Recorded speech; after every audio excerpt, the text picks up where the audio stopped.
Welcome to the VIA podcast, the 4,000 kilometre ultra cycling challenge across Europe where community meets competition. Here we talk about the fascinating people and their stories behind the event. I'm Ian, the founder and main organiser of VIA. I'm Pete, the Broomwagon driver, ultra race mechanic and frame builder. So we're delighted to meet another member of the VIA team. So what's your name, nationality and age?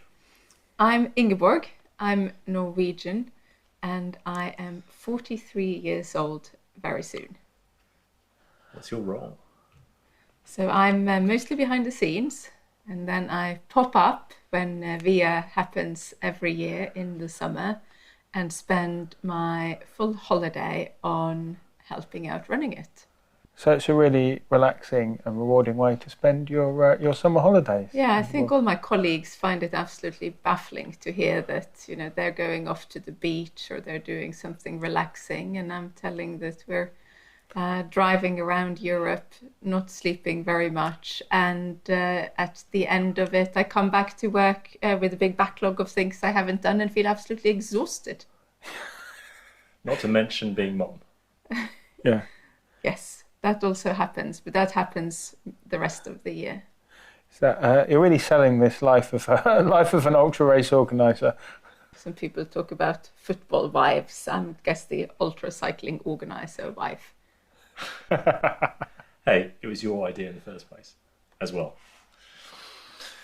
I'll just remind you that. I don't remember. But as we talked about in one of the first episodes, you and I met at the end of TCR 5 in Greece. So having crossed 4,000 kilometres and the continent of Europe, how many other races have you done? I can't remember how many I've done. I don't think I have counted, so I don't really know. But there was a time when I did some ultra cycling, and there used to be one or two per year, but that stopped when we started to do VIA, so I guess that was 6-7 years. Maybe I managed to get to about 10 races. It's a big commitment though, isn't it? Like we've talked about in previous episodes, and I'm sure we'll talk about with other riders in the future. Trying to train for an ultra and compete is a big commitment. So as soon as you start adding in, I'm going to also organise one, it becomes a feat of logistics, which I think is probably unachievable. Yeah, and being a parent as well. Yeah. Life is busy. And doing a normal job most of the time. So I think it's you can't have everything in life, and there's a time for everything. And these years it's time for VIA, I guess.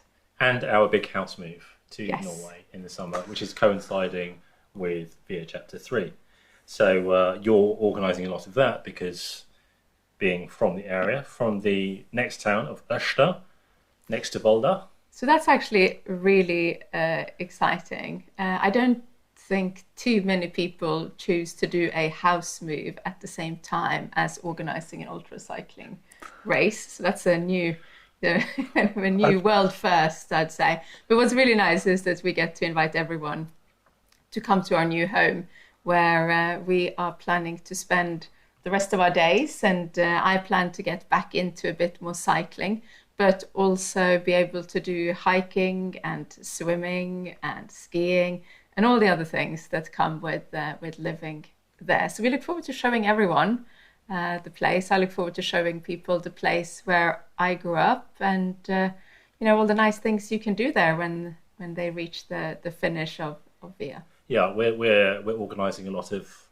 after race activities for riders, hiking, climbing, swimming, maybe boating. We're trying to get some paddle boards going. Our tenants are trying to get the Kystlag to come take riders out onto the fjord on the boats. Lots and lots of activities in true Norwegian friluftsliv, outdoor lifestyle style. I also hear there's a lot of cake. Ian keeps telling me about the plethora of cake on offer. Is this true? I mean, I think it has to be true, because if there is an event, if there is an occasion, there just has to be cake. And Excellent. I have to say, when I moved out of Norway, first to France and here, and you go somewhere and they have a cake, it's like it's one cake, and then you divide it between the number of people. Just can't understand it. So few. Sure, one cake per person. Well, you have to count one cake per 2 persons. Okay. Yeah. So, if we've got 10 people, which we often have around the dinner table at home, 5 cakes, 4 or 5 cakes is a good number. Yeah. So we'll definitely have some cakes at the finish of the year. So that's called Sunnmørsk Kakerbord. That's right. Yeah. That's right. And your mum will be helping with the catering? My mum will probably be helping. Volunteered? She's volunteered, and she is very good at those things. So the cake tables at home, it's always homemade cakes, because why would you buy cake when you can make cake? Absolutely. So there'll be a lot of different cakes. Obviously there'll be other food too, but I think the cakes and the cake tables, or Kakerbord as we would call it, is probably a bit different from what you usually get. A lot more expansive. Excellent. And what better way to refill on calories? I mean, I think that there's definitely, not to steal one of our friends, Dom's sort of dead ends in cake, but there's definitely some kind of cake-based reward system for riding 4,000 kilometres. Definitely, I think that will improve the chances of finishing for a number of riders. Yeah, sorry, Dommy. I think we're going to outdo you on cakes, and it's not intentional. It's just the Sunnmøre way. So yeah, we thought we'd just introduce Ingeborg as one of the team members, because it's not just myself working full time, but also Pete and also Ingeborg doing the counts and helping out wherever she can in between all her jobs, all her 3 jobs. There's a lot going on. The accounting takes a huge amount of time. It's not particularly interesting. We're not going to talk about it today, but let's just say it's just another drain on time, which just needs to be done. So we were also going to talk today about chapters 1 and 2. So a whistle-stop tour of all those memories of those 2 chapters, and also talk a bit about what we think is going to happen for chapter 3. Because there are a lot of people wondering what's going to happen, a lot of, I think, misconceptions about Scandinavia, but also a lot of familiarity as to how we're going to run the race as usual, and maybe it's the different locations and the route and some of the places that we're going to see. So we're looking to be bigger and better, and just a greater experience all round for riders and the team. Chapter 1 and chapter 2, what are the defining words which would describe these things? I think for chapter 1, hot. Yeah, very hot. Hot would be my defining word for chapter 1. I recall sitting in the Broomwagon on like day 3 probably, waiting for some riders to come through some small, tiny Spanish town somewhere, thinking, I really need to go to the supermarket. I really don't want to get out of the car because the temperature gauge on the car says 45. And it being one of those things, it wasn't so much the getting out, it was the fact the car would heat up in those few minutes I was out of the car. You get back into it was the same temperature as outdoors. And I've never loved air conditioning so much. That was the, For all our van's issues, the air conditioning worked fantastically. It didn't miss a beat. And that was a lifesaver for us. But it's funny, we sit there and talk about our air conditioning. The riders, of course, were out there in the heat, and it took its toll. The first scratches happened pretty quickly. We were really worried about heat stroke, wondering what we needed to be doing about it, making sure that the riders took it seriously enough, and we had the ice cube parties taking place in petrol stations. Petrol station hopping. Someone talking about how they were seeing salt crystals on other riders' ears. It certainly created some memorable moments. The first scratch came, I think, within 5 hours.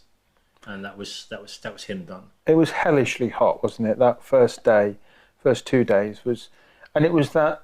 I think for me, watching the kind of race unfold, there was that the sort of the amazement at the guys at the pointy end who didn't seem to have really slowed down compared to their expected pace, but were reaping the benefits of getting through that kind of up to past Madrid, past the really hot section, past the Sistema Central, mountain range, past that into markedly cooler but still warm weather, whilst all of the slightly slower riders were really getting bogged down in the heat because they couldn't function as well. So it was that horrible balance of I can't go as quickly, but I need to push on because I can't stay in this heat for more than 3 or 4 days. Yeah. And I think that's what really did it for a few people. Yeah, I think in the Picos in the north of Spain, it was much, much cooler, to the point where Adam had fog. Yeah. I think Will Valston also had fog and cold. So we really, really prayed for all these riders who were seemed to be stuck around Madrid, just to get further north, get past the mountains, get into the north, get into the Picos, and it will be cooler. And it was cooler for a time. And then came Italy. And for those who were slower, the heat wave hit France too. So, some riders had a heat wave just following them around Europe. Yes, it seemed to be the heat wave was just following all the way around the whole route. We did have a little bit of rain, maybe for one night in Torino, where it came down pretty hard. I think that was quite a refreshing night. Yeah. Very different change of pace. But yeah, it was. I think the weather was a huge factor. I mean, it's always a big factor, but you naturally assume, don't you, if it's going to be a big factor, it's going to be really rainy or it's going to be really cold. You don't often think, oh, they're going to race 4,000 kilometres, and some riders won't see a drop of rain for the entire 4,000 kilometres. Yeah, some didn't. Pleasantly surprised at the number of scratches that didn't happen because of the heat. When we look at chapter 2, the number of scratches that we had because of the rain and the cold, that was substantial. Yeah, and that first week in chapter 2 took a lot out of people, didn't it? Getting through Italy and into the Alps was hard, and then they hit the Alps and the weather took a turn for the worse, and some people were unfortunate enough to ride into the rain in the Alps. They sort of turned east, left the rain, and then as they turned round to come back, they rode back into it again as it was kind of drifting across. And so instead of getting 2 days of rain, they got 4 or 5. It's quite funny. Here we are in the UK and we've spent all the time talking about the weather, what to find via the weather. We've talked about it all the time. I think you did. But I think the other thing which stood out in chapter 1 was the first refuge. I don't think anything like that had been seen by riders in an ultra before. So they arrived at Le Bezy in the Pyrenees. Run by Amy and James Carter. And this was just a haven, swimming pool, a lovely sort of French rural bed and breakfast. Hammocks. Table sunflowers, tennis, isn't there? Like there was you looked out the door and there were sunflowers in the valley, and all those pictures you've seen of the Tour de France, like it ticks all those boxes. Yeah. And I've never seen people so unwilling to leave a place before. Yes. Which was hilarious. Yeah. Riders complained that we made it torturous for them to leave. I mean, Amy did a cracking job with the food. She cooked some really lovely food, and I don't think any of us wanted to leave. Oh no, absolutely not. To go. No. It was a very sad day that we had to depart from Le Bezy. They have stopped returning my requests for staying, but I'm assuming they're just not getting through. Yeah. But yeah, they were super welcoming hosts. The venue was lovely. The food was and I can think of at least 2 or 3 riders who would say, "I'm going to go in half an hour." And then you'd go off and do something, you come back and they'd be asleep in a chair, or they would still be sat there just sort of staring into space, looking at the scenery. It was, as we planned it, a proper refuge. Thanks to the Carters at Le Bezy, they did a wonderful job. Yeah, nicely positioned as well. I think it worked really well in the kind of, you just got into France, hadn't you? It was right just over the border. You got over past the Pyrenees into France. The thirds were very kind of evenly split, it felt like, in chapter 1. And as for rider stories, I mean, we'll just touch on them very briefly without going into them too greatly, because we're going to talk to some of these riders that we're going to mention. What were your standout memories, those rider stories? I'd say Nicky was, of course, a huge one. We've spoken about that in the previous episode. Yeah, we spoke about that, but that kind of thing, we talked about in the planning, what are the kind of emergency procedures, and you plan all those things in the hope that you won't need to use them, and then for them all to come into play within kind of 48 hours of the race starting. And for it, it's terrible, but for it to all work out happily in the end, and for her to be home and safe and sound, and back on her bike now and riding, I think is the happiest ending we could have all hoped for. Yeah. So there's Nikki's stories. How about you? The women it was quite an interesting one, and Fiona being new to such a long event, and we had quite a few conversations with her in advance about doing something where things weren't really easy to plan in advance, like where do you actually sleep and how do you do it, and to see Fiona exceed her I think wildest expectations of how far she would get was just really great. You just saw how she grew through the event, and then we've obviously seen the next chapter as well, how that is a story that's carried on.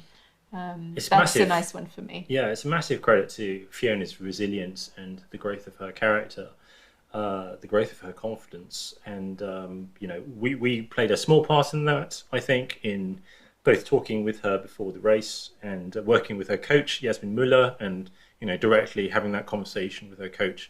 So it was a really a very happy triangle that we formed there to make her as successful as she was. And we'll go into her story in much greater detail in an episode coming up soon. But in terms of the competition, I think only one man really stood out. He was Adam Bialek was the monster.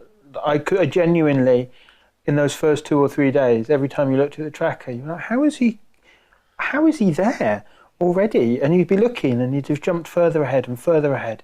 And I remember us having a conversation I hadn't even left Spain, and you were racing to cross the Italian border to make sure that you could get far enough ahead to beat him to the Refuge in Torino, and then to be again a couple of days later to be able to get to Giovinazzo before him. Yeah.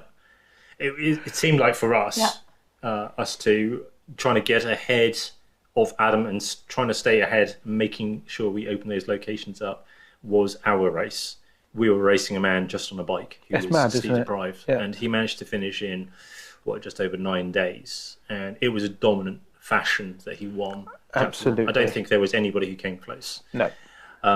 But one person who did come to the fore was Bruno, and Bruno was only fourth. I say only. He was pipped at the post for third. Christian, I think, didn't sleep from Torino all the way to Giovinazzo, so over 1,000 kilometers, and Bruno was sleeping and overslept when Christian took a coastal route, caught the tailwind, and flew down the coast to grab the last spot on the podium. Yeah. And that was a little bit after Lucas took second. But Bruno, he was my choice for the win for Chapter 2. Not only had I monitored his progress in 2025, so he won the unknown race, he was just as fast as Adam in Chapter 1 from Bézy all the way to Giovinazzo. And he lost time because of the heat. He did have a big stop because he got minor heat stroke and had to take that break, and that is where Adam opened up the gap. After that, the pace was very similar between the two. Yeah. And he also proved his toughness. I mean, he's a small French-Swiss guy. He has 1,500 meters of climbing on his commute every day. And in the early season race through Poland, he managed to beat Adam by, I think it was a couple of hours.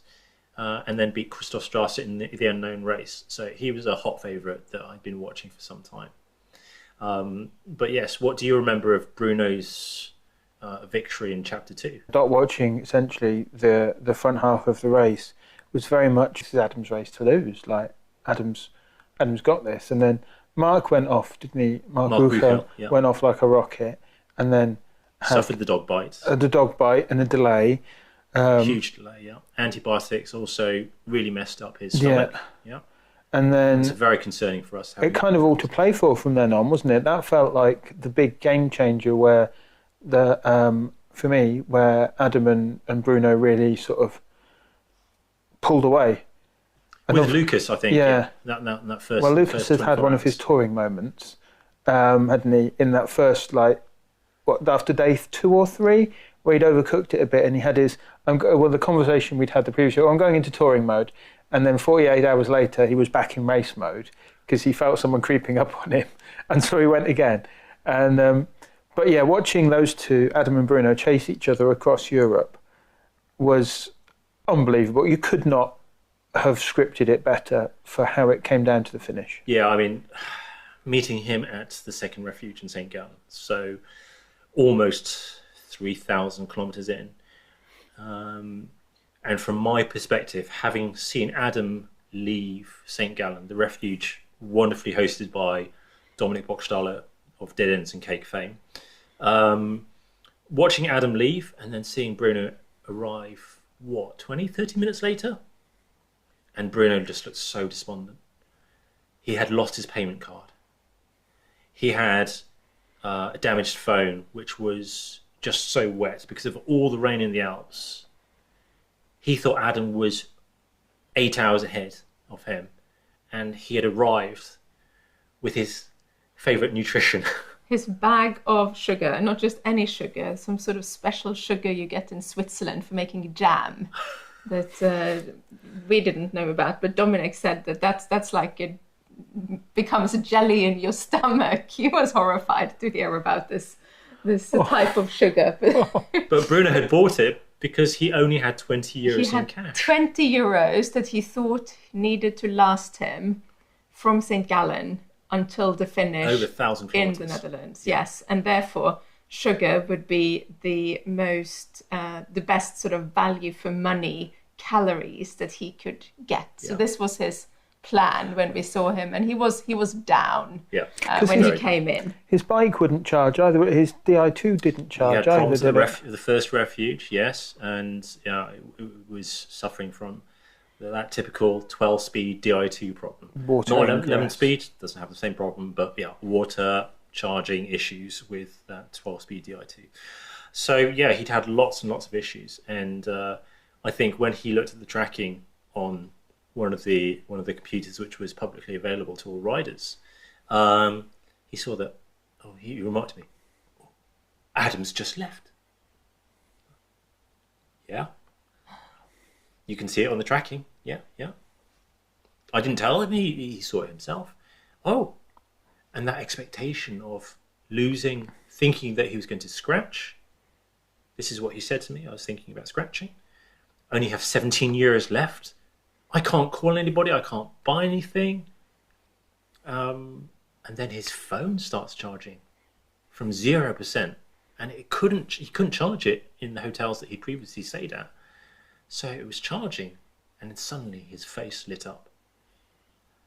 And that was a pivotal moment. I knew, fine, he's going to go for the win. And because he just seemed to be moving so much faster, I had him always for the win.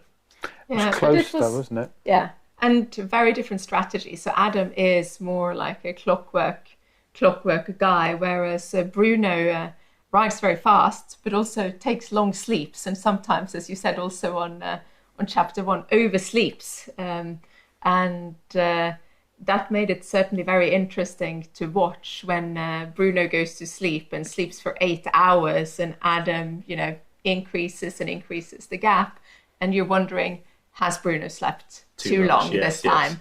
Or is he so fast now on the road that he will catch Adam? And this went on for days, actually. Yeah. This sort of pattern of not exactly knowing how those two strategies would play out. Yeah. But I think it was definitely pivotal that Bruno had his phone working, because when his phone was not working, he had to follow the strategy of drinking so much right before going to bed that he would wake up from needing to go to the toilet. Otherwise, he wouldn't have woken up because he didn't have an alarm to use. Yeah. So we'll talk more to Bruno about his story and exactly what he felt, how he thought his race went and the struggles that he actually, I think he hides and he keeps very private. So we'll talk to him in a future episode.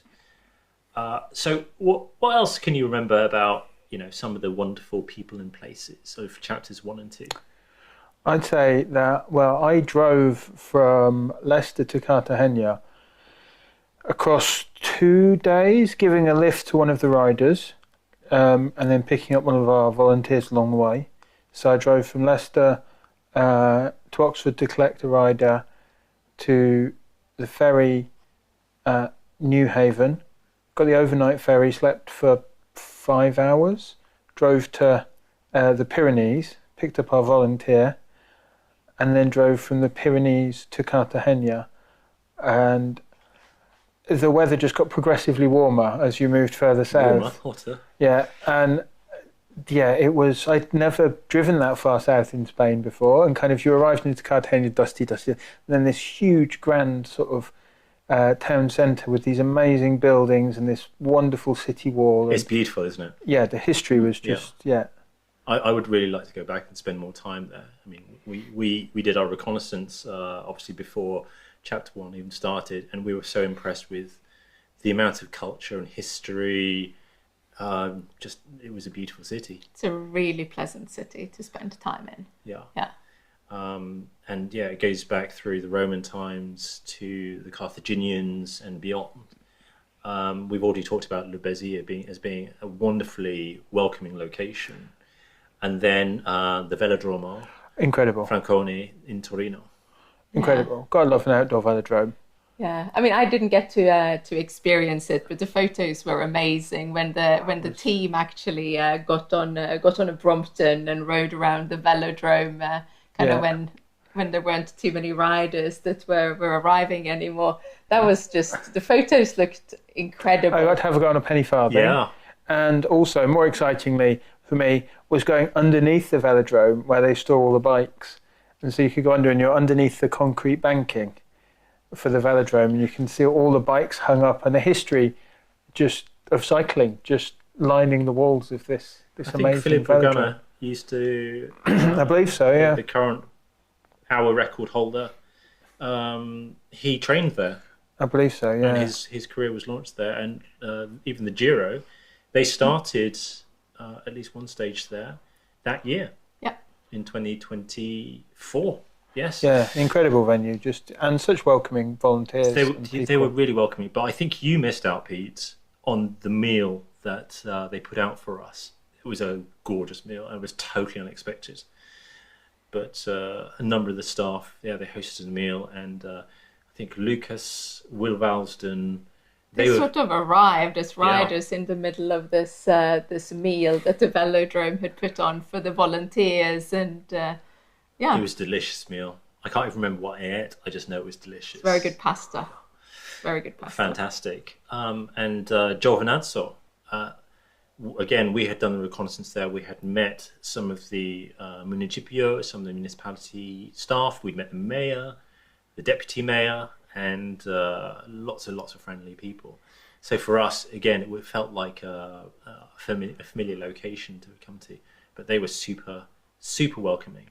Yeah, and it was great to come back there in year 2. I mean, that's a bit the nice thing about this, is that where one race finishes, the next one starts, and it was nice to come back to. I think everyone really liked coming back coming to home, wasn't it? Like coming home. I think Adam Bialek said, it feels like coming home. And this year we're looking forward to being back in Amerongen in the Netherlands, and we're all looking forward to it and seeing the familiar faces of the prologue and Barry, and just feeling that feeling there. And that means they're also super welcoming. I'm not sure who was the most, but Barry and his team, they do great work for autistic people and people who are vulnerable, and they employ lots of those people and give them opportunities. And that's a wonderful thing to come to a place of cycling. But I can never forget all the great food that we had in Giovinazzo. And especially from our partner, Ragno d'Oro, who provided all the catering. both for the triumphal celebration of chapter 1 and the start meal for chapter 2. So thank you to Elio and his wonderful olive oil. Yeah. I mean, the food. If you go to southern Italy, it's just great. I'd go back. Ragnadoro. Yeah.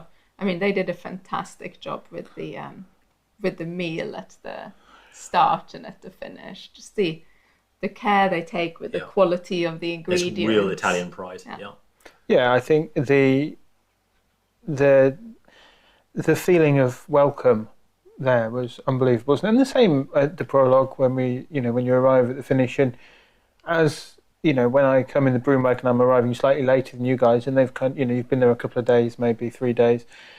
There's that sense of we kind of settled in, and you walk in and the people see your T-shirt, your VIA T-shirt, and they're like, "Oh, it's like a coffee," and everyone's really welcoming and they're happy to see you. And hopefully, I think that's what the riders feel, when we start the subsequent I'm sure chapter. they will. I am absolutely 100% sure that they will. And the prologue, they said that it was the best week of their year when we were there. That finishing week when the first rider arrived and up to the triumphal celebration, they said how respectful all the riders were, how helpful they were, and like packing up all the chairs at the end of every day and laying them out. And the people living around the square even came to be amused and enjoy, I guess, the sound of the horn, another rider coming any time of day and night, because there was this activity going on and incredible stories being created that I think the locals also got into. And we had for me, one of the things that stand out is that people come there, they ask and they want to help. So we had someone from Amarongen who offered to do all the riders' laundry. So we had multiple loads of laundry just going through her washing machine, and she would hang it, and her young children would help fold it, and then it would come back for the riders. It's just like this sense in a small place of community, real community, and engagement with what we're doing, and just awe at the riders having undertaken this incredible journey and somehow ended up in their village. It makes me feel very emotional thinking about the kindness of all these people, all the friends that we've made. And how welcoming they are to us, time and time again. Barry, he's going to photograph for us this year for chapter 3, and they are very much looking forward to having us back. He actually suggested for chapter 4 or for 2027 for VIA, we should do a race from the prologue, finishing at the prologue. But there's another race for that. But so the number of wonderful people that we've met has been really, really great. Yeah. So, but I think could we stay on the people for a little bit? I was just going to say that if we do a de prologue race, it has to be a time trial, obviously. Well, yeah, it's flat, isn't it? Yeah, I wanted to stay on the people because I started off this my intro by saying that at the end of VIA I just feel drained and I come back to work absolutely exhausted. But what makes it all worthwhile is it's the people, and I guess for me it's much less about the people at the front, but everyone else with different stories who come there, and you get to be sort of in some way part of their story. This race is often a big part of their story. We had the proposal, the marriage proposal at the end of chapter 2. This is a big part of the lives of so many of the riders, and you get to experience that much more so with riders who are in the middle or towards the back than the characters that we've talked quite a lot about today at the front. So I spend more of my time thinking of those riders and interacting with them. Yeah, I think when you think about like Sebastian, who was rescued by the Dutch bike shop owner, who drove to pick him up, drove him to the shop, repaired his freewheel, refused payment for it, drove him back to where he'd picked him up so he wasn't missing any of the route. And then the couple who've been, I think, either fishing or in their canal, but who'd been trying to force food on him as he was walking down. Yeah. So he was like, okay, I'll stay and I'll have a can of Coke. And there's pictures of him having a can of Coke and he's talking to them. And then, the sense of getting to be part of these amazing adventures that everyone has play a small part in that is a real privilege. And I think we've made some real friends for life from that. Yeah, from the riders. And the riders have made friends amongst each other. And you can see just some of these examples. For example, Sebastian and his rescue in the Chapter 2 film on YouTube. We'd like to see more of that. And I think we will see lots of different stories, maybe from different characters for Chapter 3. How we're going to plan Chapter 3, how we're going to organise it, how we're going to run it, it's going to be much the same, but better, as we're trying to enhance the experience. We're providing accommodation at the start, which is a bit of a difference. We're always trying to encourage riders to travel sustainably to the start. We may transport some bikes from the UK, where we're currently living, to Amerongen, and we may transport it from the finish. We will also be hosted by De Prolog again, and they will be providing them a meal. We will then have a refuge about halfway in the Botenfjords in Telemark in southwestern Norway. So we'll have the run of a whole hotel. So that's thanks to those guys at Boten. And then we will have the finish in Volda, the riders having visited a number of bucket list places.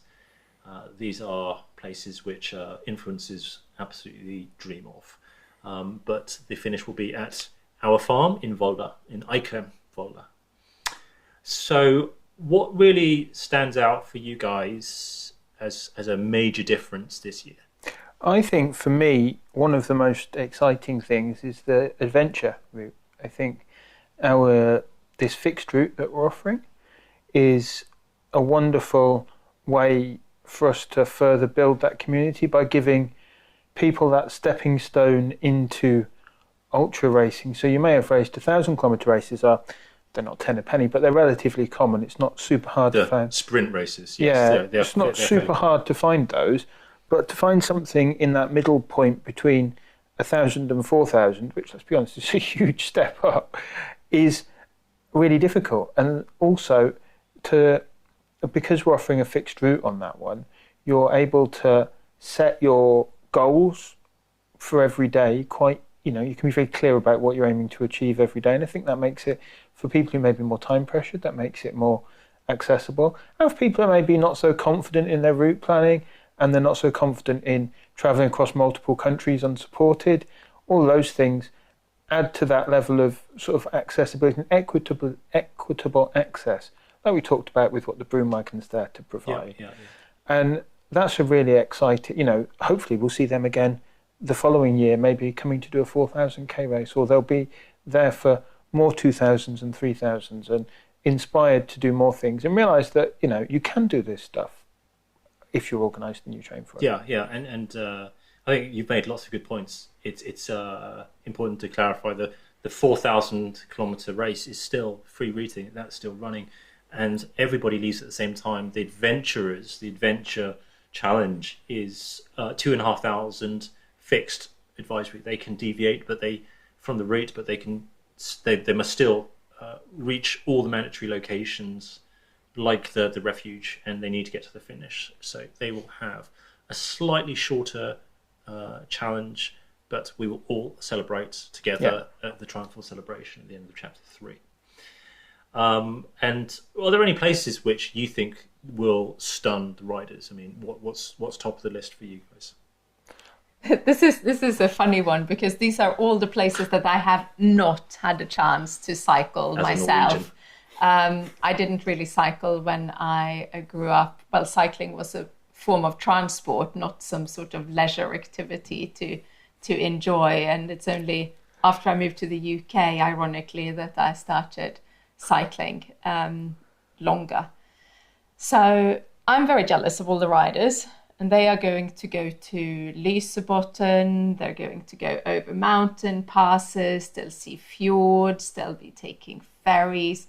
These are stunning places. I've visited some in a car, but you don't get the same experience of it if you're in a car. So I'm pretty jealous, and sadly I'm not going to be following all of those routes. We never get to see the places. I know there have been other editions where Ian has scouted out places and he's come back, oh, I so look forward to showing you this place that we're taking the riders to when we go and do it. And then, as we talked about, we're actually in a race to be ahead of the first riders, and we have to skip some of the beautiful locations. Visions of Ian saying, like, I just wanted to see this place. And if you look out your window on the left here, as we drive down the motorway at 70 miles an hour, you'll just see it in the distance behind that mountain. It's over there. Believe me, it's there. Believe me, it's beautiful. Yes.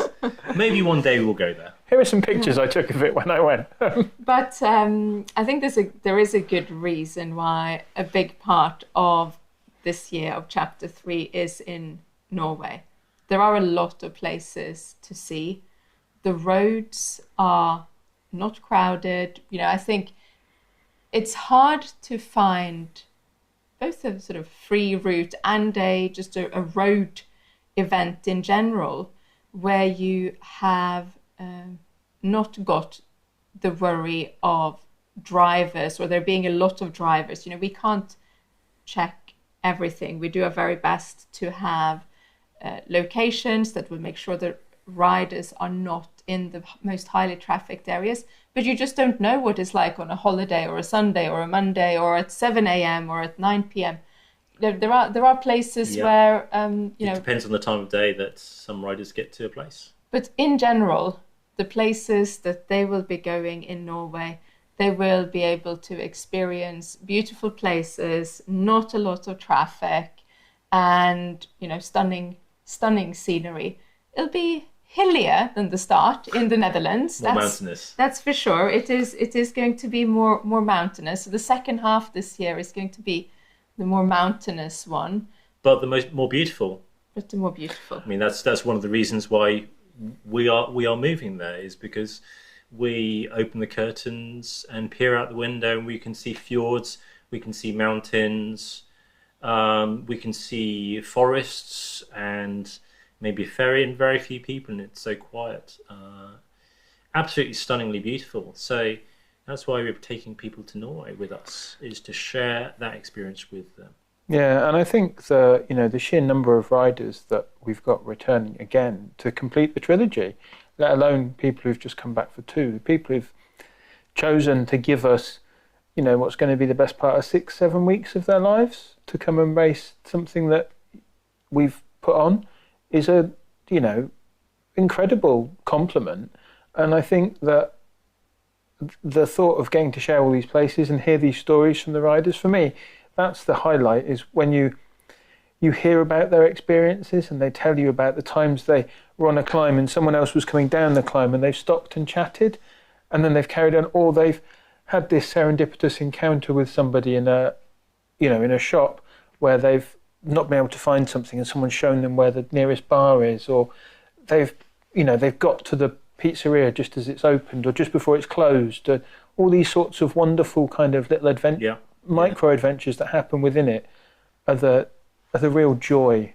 Yeah, and we both heard about riders not just competing against each other, but also communicating with each other, becoming really good friends. Like as I think one of the videos shows on our Instagram, the chasing dots, Gert-Jan Skilde, Alex Gruel, and Gregor Towers, all fighting each other, but also looking after each other, making sure that they carried on. And that's like the height of competition, is both pushing each other hard, but also caring about each other's welfare.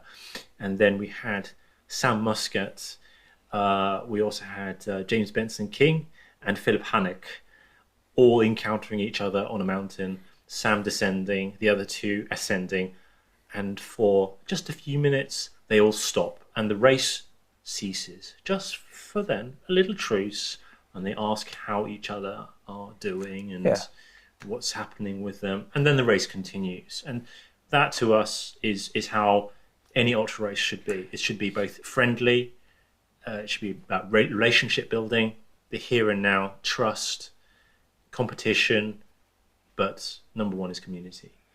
So I think I really look forward to more of that, and maybe the competition will be even stronger this year. I know that Lucas, who we'll talk about in a later episode, he's got sponsorship, and he's looking to step up. He sees, as he said to us at the Paris film screening, Adam and Bruno have been on that higher level.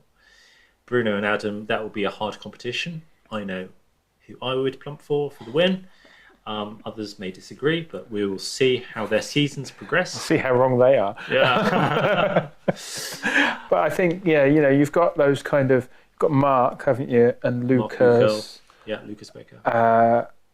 And then you've got this sort of field of these guys who are sort of that third, fourth, fifth, sixth, who, if everything goes to plan, could jump up. If they have a good training, a good year, they could move up those places and start challenging Adam and Bruno. And I think some of it is also it is about how much you want it and are you going to be in the right mindset. I mean, Lucas talks about going into touring mode. That sort of happens to him, and then he takes his time. And you got Sam, who's a pretty fast Sam Muscat, who's a pretty fast cyclist, but also does all sorts of crazy things while he's out there. So if he focused just on the cycling, I mean, how fast could he actually well, it's a bit like Ivan in chapter 1, where he was riding, he'd be like, nice hotel, sleep, wash his kit, dry his kit, get back up. Watch the Olympics. Watch the Olympics. Yeah. Have a nice dinner, book breakfast. Pay his electricity bill. Yeah. Touring holiday. Yeah. Like, just a touring holiday at 30k an hour across Europe. The top 10 best staying around the top 10. And I wish I could be that fast and that relaxed. Yeah. And Jair Hogeland is always a very strong contender. We have Gregor Towers, who's training incredibly hard. Yeah, I think I worry that he's going to burn out. It's terrifying. He's really kicked on his approach. His training is kicked on, but his mentality, he's at a real change of focus. He's decided this is the thing. His determination is all 100%. Yeah. Ultra cycling is the thing he wants to do. And again, if you can eliminate... And he's terrifyingly young as well. He is. But also if you can eliminate some of your sort of mistakes that you make in your sort of early races, because he had to climb back up one of the big mountain passes to look for his phone. Yeah. Not even just get off a table where he'd left it. Find it in a bush, essentially. Yes. So and his payment cards. Yeah. And his cash, all in one. Yeah. So it is about keeping your mind together, keeping your stuff together, keeping focused on the goal. It's not only about the training and how fast you are on your day 1 or day 2. So I think it'll be really exciting this year. I mean, for me, Matt Downey, bit of a wild card, came in pretty crazy fast, and I don't think his route planning was up to scratch. I don't think his pacing was right either. We'll see what he can do. I mean, he's incredibly talented. And then there's your rider, Harry Johnson. Harry Johnson, yeah. So can he better 15th? I think he can. I think for Harry loves riding his bike. He does, yeah. And will race anything, anywhere, at any time.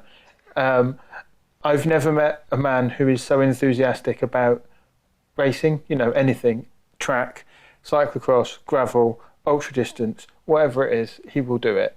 And I don't know if that is almost a detriment to his training to his ultra performance, maybe a little bit, because he maybe expends more energy on one thing, whereas some of the more ultra focused riders are really just building that core endurance.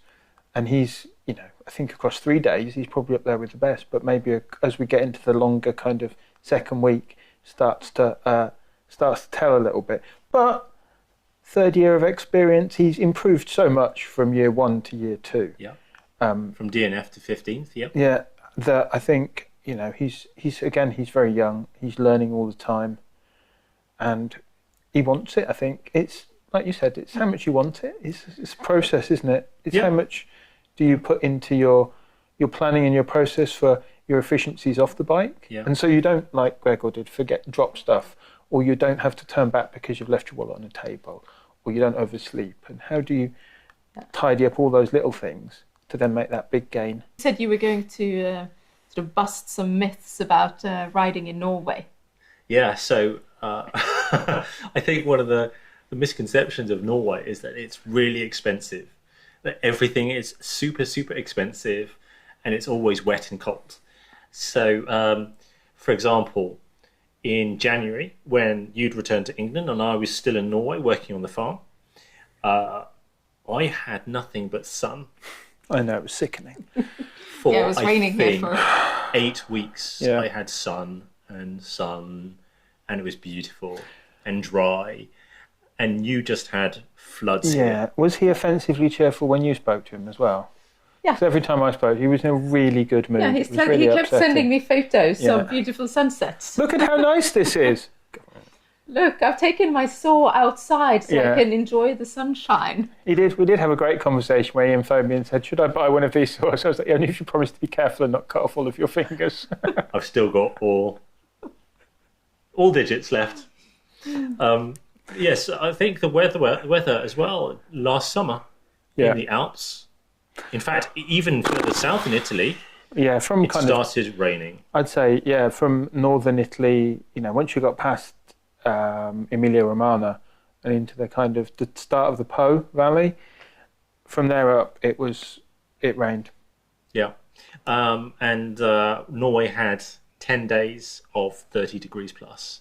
In fact, Ivan says this to us at the start, that he's quite acclimatized to it.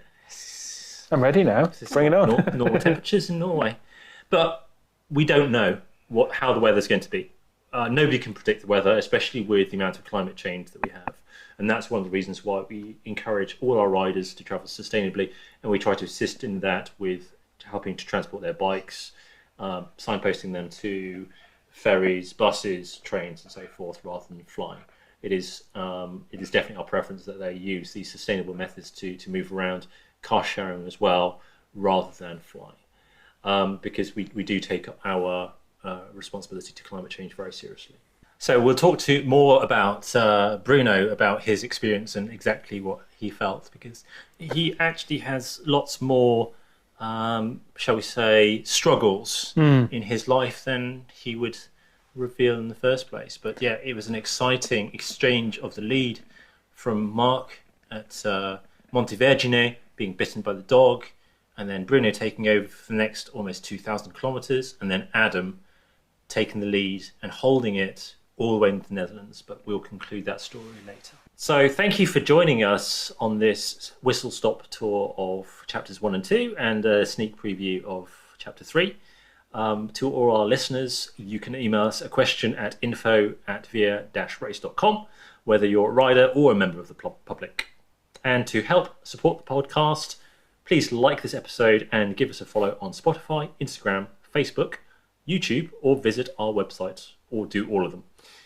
We're a very small team with a focus on growing the ultracycling community, the VIA community, and furthering the sport of ultracycling. So your support is greatly appreciated. Links are in the notes below. See you next time, and goodbye.